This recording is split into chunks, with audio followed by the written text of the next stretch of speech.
নিখোঁজ তফুরা বেগমের সন্ধান চায়।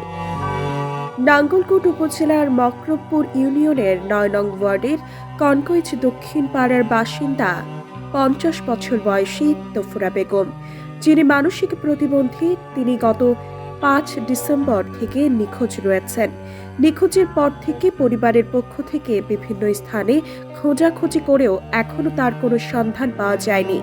কোনো সহৃদয় ব্যক্তি যদি তাকে কোথাও দেখে থাকেন বা তার সম্পর্কে কোনো তথ্য জানেন, তাহলে অনুগ্রহ করে নিচের ঠিকানায় যোগাযোগ করার জন্য বিশেষভাবে অনুরোধ করা হলো।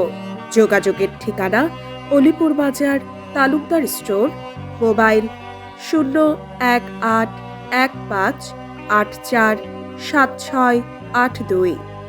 সকলের সহযোগিতা একান্ত কাম্য।